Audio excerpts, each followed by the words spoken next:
Hi, my name is Jon Amtrup and I live in this beautiful area just south of Oslo here in Norway. I'm an author, ocean activist and sailor. I grew up sailing together with my parents and sister. We sailed every summer down the south coast of Sweden or down the south coast of Norway. From there on, I've been sailing a lot of regattas in everything from 60-foot trimarans to my own mini transat. And I also moved into the short-handed circuit here in Scandinavia and even did some international racing.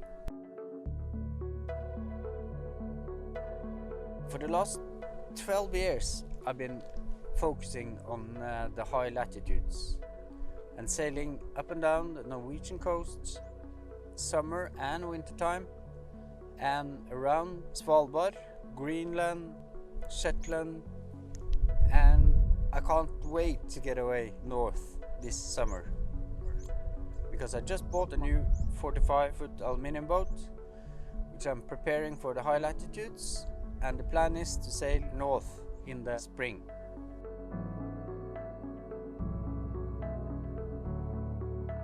My most scary moment at sea was pretty much my first Shetland race when we sailed a 43-foot standard cruising boat to Shetland and got a storm on the way back, and the steering transmission broke. We had to have emergency tiller, which was pretty hard. We only managed to steer for 10 minutes and then we had to swap.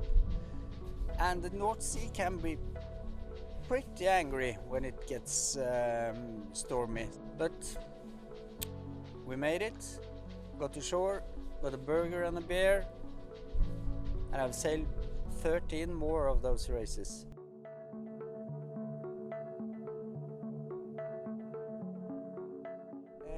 For the last 12 years, I've been sailing up and down the Norwegian coast. A lot of stretches on my own, but I also brought skiers, environmental people and nature lovers to pick marine litter.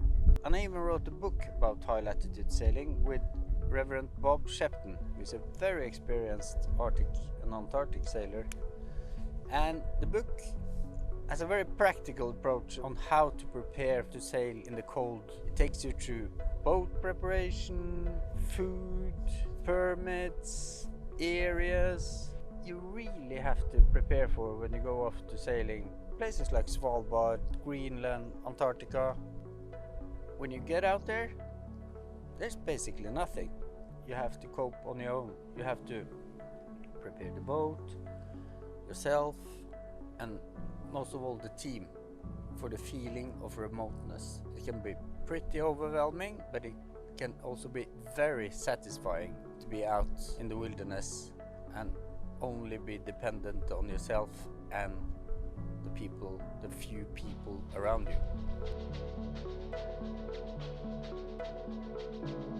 Our next project, we're going to bring young people to their island for marine litter and take all the garbage back, because we know there's a lot of garbage out there. And we're going to teach those kids to be ambassadors and storytellers for the Arctic.